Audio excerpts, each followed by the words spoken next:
Like, I think I'm a little parched. No, stop.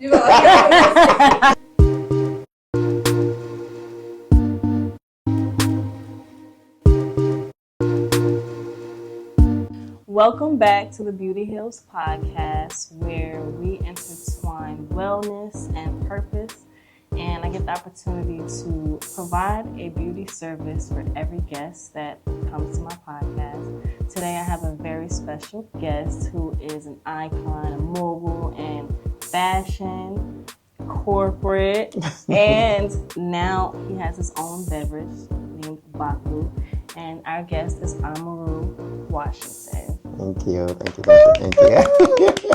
And today I get to give him a manicure, a real true manicure, because he doesn't want anything on it, no polish, nothing. So I'm going to get these cuticles right. I'm going to be doing a little filing. His nails already look beautiful. Like they look like they're already done. This man keeps himself together, okay? But I'm still going to give him a touch up, and we'll get into who Omaru is, the background, and everything. Love it. All right? Yeah. So, first, I want to get into how me and you met, how we came across each other. Gosh, it was like a couple of years ago. Yes.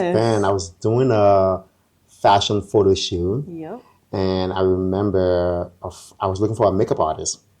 And then a friend was like, oh my God, you should reach out to Shaleah. You should reach out to her. I'm like, send me her IG. And they send me your IG. Yep. I said, oh my God, I love the work that she does. Mm-hmm. And at the time, because most of the models that were on my shoot were black models, I'm like, I want a black makeup artist because they would know how to get the right shade, just everything right. Exactly. And we met, I hit you up, you were like, yes, of course, I'm down for this shoot. And your energy was just great. And that just kicked it up. You came on the set. Everything was just amazing. It just flowed naturally. And we've done 3 shoots together. We've done a bunch of shots together. Mm-hmm. I'm so grateful. And Freckles, my good friend Freckles, that's the one who introduced us. Yes. She's a model herself. Mm-hmm. I love doing her face. And I'm so glad I met you because we worked together, like you said, 3 times. I feel like it was more than that. I feel like, because I feel like every time I do a shoot, I'm like, you're the first person that comes to mind for a makeup artist. Yes. I'm just like, I know she's going to get the girls done. And I don't even have to say nothing. I just have to give her the vision. She'll take it from there. Yep, you already know. She'll take it from there. So, but that's how we met. And it's crazy. It's been years now. That's how I meet most of my clients, through referrals. So keep referring me friends because I do appreciate a good referral and I cherish the people that I meet. Hence why I get to give back and give a manicure today. I love it. I want to know a little bit about your upbringing, like where are you from, and your journey into fashion. But let's get into like your childhood. Where did you grow up? Where are you from? So I was born in Liberia, in West Africa. So I was born in Liberia, but my mom is from Guinea, and my dad is from Mali. So I was actually born during the Civil War in Liberia. Wow. And when I was about 4 years old, my family were able to escape. Like a lot of other family were able to as well. Mm-hmm. And we went back to Guinea, where my mom comes from. And my mother lived in Guinea at the time. She was a businesswoman. She was a fashion woman. And she told my mom she wants to be an influence in my upbringing. Okay. And I'm also the only boy of 6 and the last. Only boy of 6. And the last. Number 6. Yes. Got you. Okay. And my grandmother felt at the time, for a young boy coming from a war zone, she wanted to sort of pour more of that love into me, more of that feminine touch into me, more of that caring into me. Okay. And she was a socialite in Guinea. She would throw parties and events, and she would make ginger drinks. She was just a force of social, right? Uh-huh. And naturally, I think that was like the birth of like my fashion sense.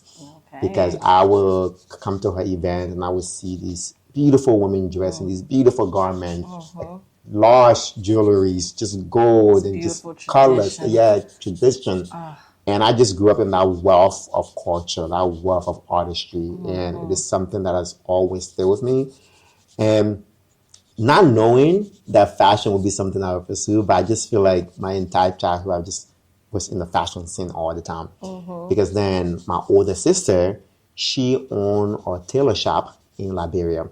Okay. It was like a very big shop she owned. And How much older is she? Oh my God, she's the firstborn. Oh, okay. So it's like at least your 15 years. Yeah, she's the eldest. She's my mom Okay. first. Her name is Jenna, and she's like, we call her, she's the strong one. She's Shout very out tough. to her. Yeah, I'm very the tough. oldest, so I get it. Yeah. But okay. And she owned her own shop, a tailor shop, where she employed like 6 different tailors that used to work for her. She would train them. And at the time, after school, I would have to go to her shop to do my homework. Because again, all of my sisters were very protective of me because I was the only boy. Okay. Makes Especially sense. her. Okay. Yeah. You Like, gotta protect you. she didn't play. The chosen one. You Yeah. gotta be protected. She did not play. She is a tough woman. Okay. I mean, I feel like I grew up with a tough woman my entire life. Yeah. And doing homework at her shop, again, another scenario of fashion where I will watch her sort of taking these measurements, sewing these garments, listening to these machines, sort of going through it. And I think just naturally fashion just became something that was just part of my DNA. I feel like it's just part of my DNA through my upbringing. I just saw it, right? Even as a kid, I still remember my sisters. Whenever they were all be going out, they used to call me their little stylist. Because they would come to me and say, What's a wear? yeah, what shoe matches what dress? Do you like this? Do you not like that? And I'd be like, no, this is not right. This is right. No, do that. Mind you, I was a little boy doing all of this critiquing. And again, But clearly they trusted you, and Yeah. you had the eye for it. exactly. And it was just natural for me, just knowing color patterns, knowing what color go, what color, just knowing the combination of things. Just started as a young kid. I was always inspired by women, especially. I feel like my entire upbringing was all women, predominantly women. Okay. Women has been a very inspirational part of my upbringing and a key part of who I am. So I'm always grateful for that. That makes sense. You have this soft touch to you, so that makes total sense, and you are very respectful. So I can see the influence. I can definitely see the influence. All right, so that was your upbringing, and fashion was in your life, your entire life. How did you fund your fashion brand? So, as you... Let's bring it back. What is the name of your fashion brand? And then how did you fund it? Because I got to try a couple pieces and the quality is amazing. I should have worn it today, but it's in my storage. I bring it out. The weather has changed. But yeah, what is the process? What did you go through to get there? It's funny because when I was in college, I mean, I could have been an art history major or design major. I could have went on a traditional, path that most designers go on, right? Right. But coming from an African family, they were like, no, you're either a doctor or lawyer, not that. So I started off college as a chemistry major. And then I was just like, I was good at it, but I was not passionate about it. But I knew I also love engaging with people and interacting with people. Okay. So I switched major to economics. So I was an economic major. And when I graduated college, my first job was with Deloitte, consulting. Was this at Drew University? Yeah, I went to Drew University, exactly, yeah. Okay. And after graduating, I joined Deloitte in their Washington, D.C. office. And at that moment, I knew when I was in D.C. 2015, I was like, I want to definitely have my own fashion brand. But I know I'm not going to go into it just like that. Right. I need to be strategic. I need to plan because as creatives, yes, we can create, but creativity is costly. Yes, it is. It's costly. It is. And as Black creative, it's even harder to get access to funding, to get the right financial and all of that. So for me, I was like, I knew I could design. I knew I had the talent. I knew I had the skill set. But I was like, what I need to hone on now is getting financial means, building my business sense, building my business skill set, building my strategy sense. So I decided to work in consulting, management consulting, and I was there for 3 years in DC. And the benefit of consulting, I felt like for me was I was traveling almost like every week for work, right? So that travel exposure also opened me up to different culture, different way of people dressing. But also it allowed me to take that travel benefit and travel my own personal stuff. That's how I got to go to China. Smart. Yeah. So I went to China. I was like, 2016, I was like, I'm going to go to China. I was like, I'm going to take my flight credits because I was traveling so much for work. I had all these flight credits. I'm like, I'm going to take my flight credits. I'm going to go ahead and book a flight to China and just go learn about manufacturing there. Went to China. Genius. 2017, I was like, okay, I'm going to go to India because I want to go understand embroidery and beading technique in India. I'm going to use another flight credit. I'm going to go to India and go discover that. So I found myself literally using my job and the benefits of my job, leveraging those to say, okay, how can I be smart about how do I sort of kill two birds with one stone? Right. Like, I can still follow my dream. And still follow my dream. Right. And I think it's doable. Yeah. I think as creative it's doable. I think sometimes, and actually I will credit this to like the mentors I've built around me because I've had such an amazing network of mentors. That's very important. Yeah. A lot of them oftentimes said to me, think about it this way. Have you thought about it this way? Have you thought about it that way? Right. And obviously you can have mentors. They can give you all the advice, right? At the end of the day, it's your decision of what path you want to take. But to get back to your question of like, how do I finance my fashion brand? Honestly, I leverage my corporate roles, right? Where I don't go for jobs that I don't think is going to pay me well. You hear that, y'all? He's about his coins, okay? I work hard and Amen. I apply for positions that I know I qualify for, and I go into these interviews confident in knowing I'm going to come and kill it. And in my day job, my corporate job, I perform great. I go into my roles, I own my roles, and I work hard in my roles. And then take the paycheck that I get, and I figure, okay, how do I sort of allocate what I need to my business at the same time have another life? How do we invest? And I'm thankful that, I have family here in Jersey where I could be like, okay, you know what? Do I need to go and rent a 4-bedroom apartment? I mean, a $4,000 apartment in New York right now? No. Let me prioritize for the time being. Let me sacrifice. Right. So I'm on that sacrifice path right now. When I tell you, I think God has just gave you that conversation to have with me because the amount I'm paying for rent is out this world. And I'm like, is it time for me to sacrifice? Yeah. So listen, a successful businessman said to himself, you invest your corporate money. Well, this is not for everybody. It's not. But if you are a creative in corporate, it's a great recipe. Exactly. Yeah. So for creatives in corporate, you should monetize on your money, your own finances. You can stay home as long as you can. Yes. Do not leave if you don't need to leave. And invest in what you need to invest in. Exactly. Yep. For me, that's I appreciate that advice, and I'm taking it for myself as well. And I don't have no shame in that game. I feel like because of social pressure, social media, people need to feel like they need to live this lifestyle, live that lifestyle, live in this expensive. I've done them all, right? Yes. I've lived in an expensive apartment before. You did. And I've lived in Brooklyn. I love Brooklyn, right? But then when I look at my monthly pay, when I look at my monthly rent, and then when I look at my passion, I'm like, wait, rent is taken away from my passion. The expenses that I'm paying, like paying utility, having to go out, it's taken away from my passion. It's eating into my passion. So at what point am I actually going to be investing into my passion? And for me, that was the moment I was like, you know what? I'm to take a step back. I left Brooklyn, moved back to Jersey a year ago, actually. A year and a half ago, I moved back to Jersey. I'm like, nah, it doesn't make sense for me right now for me to be here. Let me take a step back.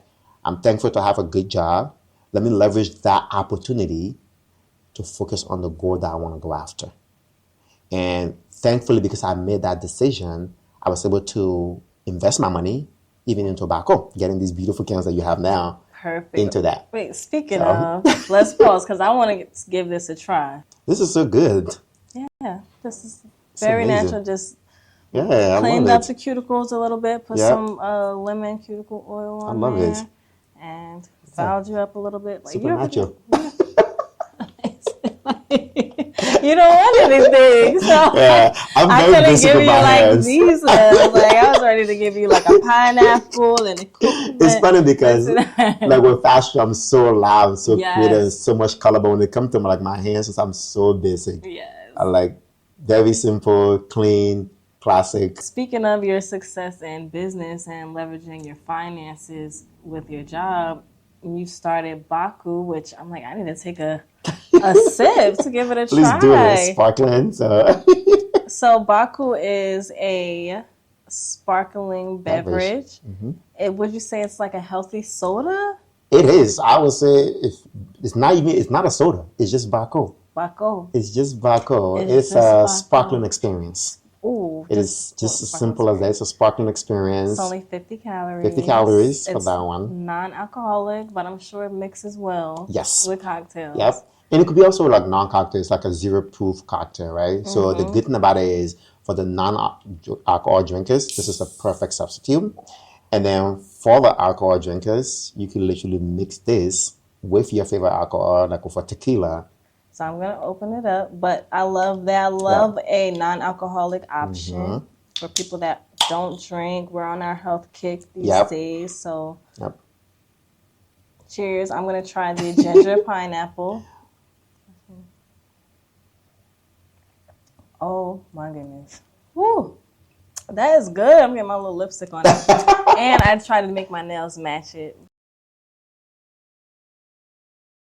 That is really good. All natural sort of like ingredients. We really bring vibrant ingredients, fuse them together to create something that is just refreshing. Like remember I said earlier about my grandmother, right? With like her ginger drink. This is actually coming from her recipe. Oh, when I was a kid. Even better. So exactly. This is a traditional grandma's recipe. This pineapple ginger, and it's so good. Exactly. So the way like we look at Baako is every can or every flavor carries a story. Right, so like this comes from my grandmother's recipe. I love it. And it says a sip of culture. Yes, it is. That's our slogan. We are all about culture. We're all about celebrating communities, celebrating culture. Wherever culture and community is, that's what Baako is. And it's been a journey with this one. I kind of want to open all of them. Go ahead. Try all of them. You want to taste a little bit all of them? You should. Oh my goodness. All right. That's it. So I definitely give ginger pineapple a 10 out of 10. And now I'm going to try. So there's 3 flavors. There's 3 flavors. So you're going to give me the story behind this coconut lemonade Coconut lemonade. So if you think about it, right, in the U.S., we, like growing up in the U.S., there's always lemonade stands, right? But when you go outside of the U.S., like to the Caribbean or to Africa, there's always coconut stand. Oh, yeah. So coconut through my stand. travels, I was like, oh my gosh, the two have never been merged before. There's a cultural sense here. Wow. So that's the fusion you taste here, right? So coconut and lemonade. So lemonade stand meets the coconut stand. I love that. Because it's like you said, it's a sip of culture. Like America meets every other country that sells coconuts on a regular. Yep. And that's like the key thing behind like our product is like we are really inspired by culture. Culture is what builds each of our flavors. There's an essence of culture, no matter if it's an African culture or American culture or an Asian culture. We really build our flavors based off of the foundation of culture. I'm obsessed. So yeah, coconut lemonade. And pineapple ginger are both amazing. So I'm just going to go ahead and take yours now because I want to taste them all.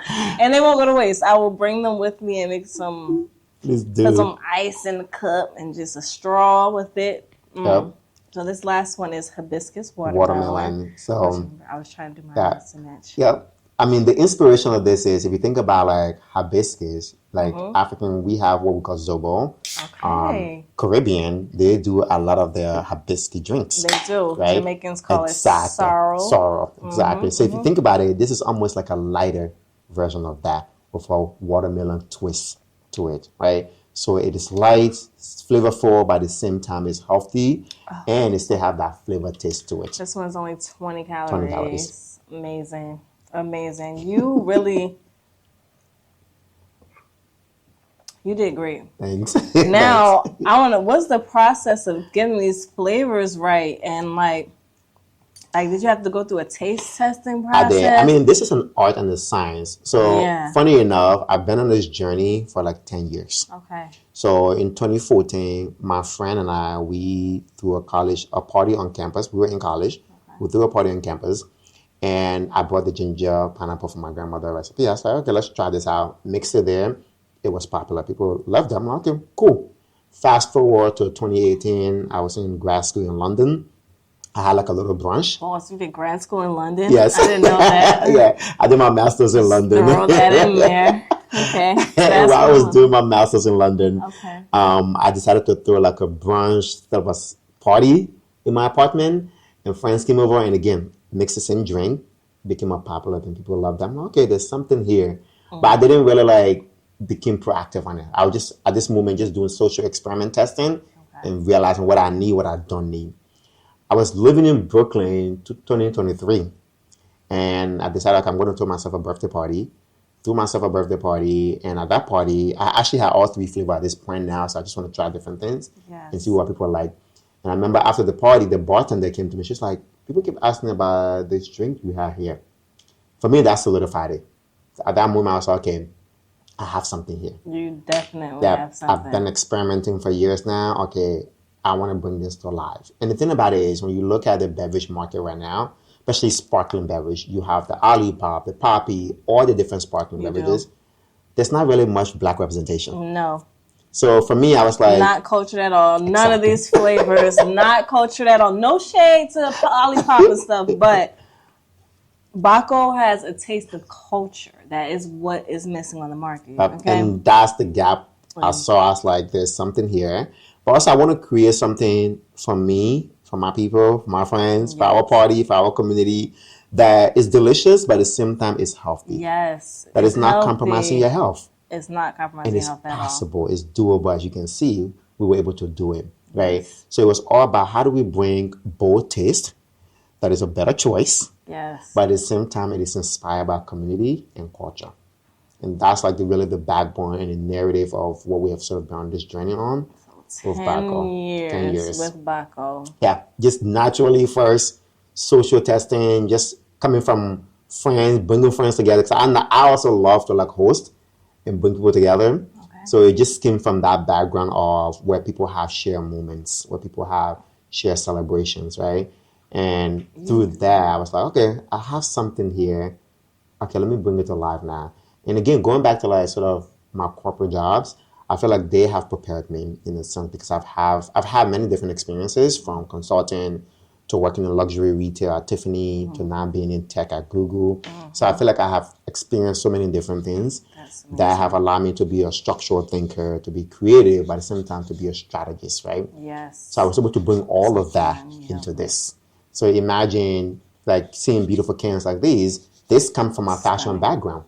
It comes from me working at Tiffany. Yes, honestly, just knowing an aesthetic, like really having that eye for an aesthetic. Like seriously, like I will walk in a store and pick this up immediately. And like I said, if it's for health reasons, just to have a drink with my dinner that's non-alcoholic, or if I did want to have a cocktail, this is a great mixture for a cocktail. So we got a mocktail and potential for a cocktail. Exactly. That's amazing. And that's the beauty of it. That's literally the beauty of it. It's like, I want people to try out, mix it with all the different liquor that they want to, or just have it as it is. Yes. Right? And as it is, it's amazing. It doesn't need anything. Exactly. Really. Yeah. And that was the goal. Is like, want to create something that is fully flavorful to where you can have it as a standalone without mixing it with nothing else and still have that flavor, that deliciousness to it. And if you want to add a splash of something to it, you're free to do so as well, right? But think about it, when you're home and hosting your friends, right? And you don't need to go now to buy lemon, to buy ginger, to buy this thing and crash them. You have Baako, you can just crack it, pour it in the glasses, simple to go. And it has all the ingredients you need. Ready to go, yep. And same again, you can literally put it in the glass. People can add liquor to it if they want to, but it's already ready to go. It's so simple and it's so easy, and that's what I wanted. But at the same time, it's delicious. So, well, you did great with I can tell you took your time. I can tell. You said 10 years.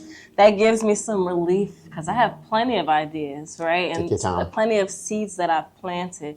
But sometimes I feel rushed, like, I still didn't put this out, still didn't do this, still didn't do that. Take your time. But it's like I want it to be right. Yeah. And this is a pure example of it's okay to take your time because you can get the best results. Yep. The best results. With me, the way I look at it is like, I try to not compare myself to others. Yes. As a matter of fact, like on my social media page, like my Instagram, as a designer, I try not to follow other designers. I've heard other artists say this. Like as a beverage owner, brand owner, I don't follow Olipop. I don't follow Poppy. I don't follow none of these brands. I've done my research about them, but I'm not going to follow them because at the end of the day, we're a human being, right? Exactly. You will look at someone doing something, you'll be like, oh, crap. Why am I not doing that? Yep. I feel like I'm behind. Yep. But no, you're not behind. It's just not your time yet. And it's your journey. Exactly. It's not going to look exactly how these other brands look. Yep. So. And when you sit there and talk to them, when they tell you their story, you're going to be like, oh, wow, okay, you really went through a lot too. Exactly. So I try to stay authentic to myself by just taking my time. Yeah. If it means it's going to take me 10 years, 15 years to get something that I want done right, I'm going to take my time to do it right. Because it's also my integrity, it's my name and my value, right? And like I say, I was raised by strong Black women. And one thing I know about Black women, they will toughen you up. Yep. They will tell you, if you're going to do something, you better do it right. Yep. And that's the foundation I come from, is if you're going to do something, do it right, or just stop wasting time. Yes. So that's just my bigger value. Oh, that story is beautiful. Your brand is beautiful. And as I'm getting closer to the end of your manicure, not done yet, I want to know what's next. Yeah. Well, 2 questions, actually. One, how are you marketing Baako right now? Do you have brand ambassadors already? Are you in stores? Are you working to be in stores? Are you online? Where can people get it?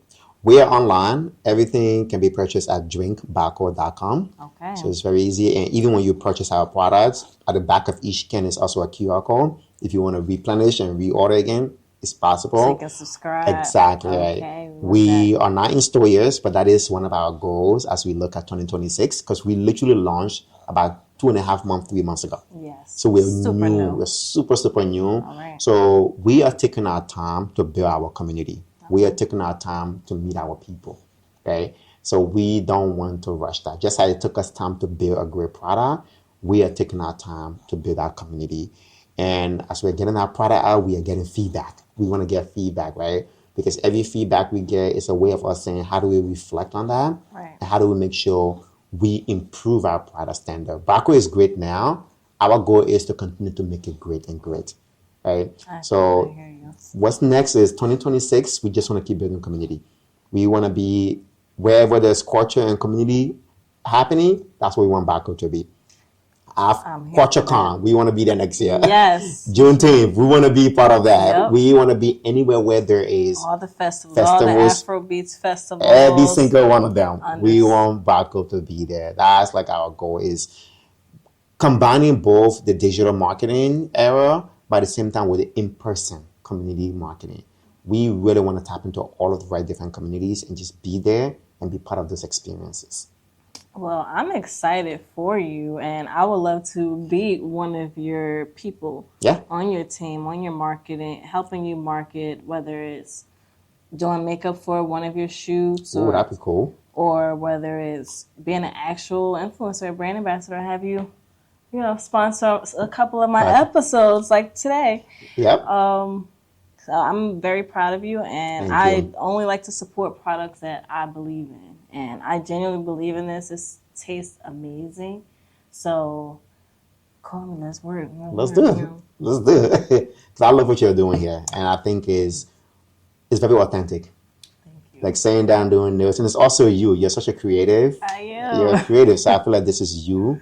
And those are the people I would like to work with. I mean, we've been working together for such a long time. We have. It's only right to keep going. To keep going. And to be honest, like, the advice I just got from you right now, you don't understand how helpful it's going to be for some things that I want to work on as well. So, and I'm so grateful that you came here to help me and come on my podcast and be a guest and let people know who you are, what you're doing. And I know for a fact you're going to inspire multiple people, because I pray for that. You just continue to excel. That's beautiful. And my last question before we get out of here was your fashion brand. Yeah. You plan to expand it. I do, yeah. So are you ready to talk about that yet? I'm working on some things. Okay. It's definitely going to be outside of clothes. I'm going to be doing some things within accessories, like bags and stuff. I'm playing around with some stuff right now. Okay. But more to come on that for sure. Fashion is something that is just a part of me, and it's something I can never give up on. Mm-hmm. It's like I said, no matter how long it takes me, I'm going to keep pushing forward.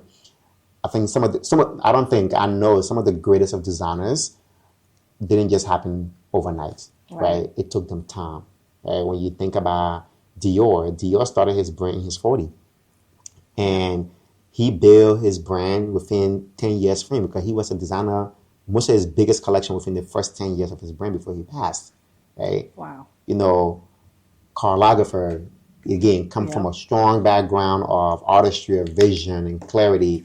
And these are people, like, took their time. Right. So for me, when I look at my design, even what I'm working on now, it's Yeah. about how do I relook at my entire design structuring. And I had to sit down for a while for myself and said, what does my brand mean? What is it I want to put out there to people? Not just product, but what is the messaging? Right. So I'm revamping my entire brand, re-looking at everything. As you know, my logo is the elephant. And I chose the elephant because it symbolizes strength and longevity. Which we love Yep. that. And I was sitting there the other day, I'm like, that is me. And that is my brand. So my whole mission statement is changing now to really focus on strength, the strength of the human spirit. That's the message of my brand now as I look at next year, as I look at what I'm developing right now is the human spirit, how much strength we have. Ooh, and I feel that because you know how much strength we need right now, and the people are carrying in the current times that we have. So I think that's a great branding tip. And I got a sneak peek, y'all. I'm not going to tell you what it is, but more to come. Amazing. Thank you. This is great. You Well, did a with that fantastic being job. said, I gave him a nice mani. Yep. And we did a little hand massage. We just did some oil on the cuticles and the nail bed. We didn't do any polish because it's a nice clean cut gentleman here, okay?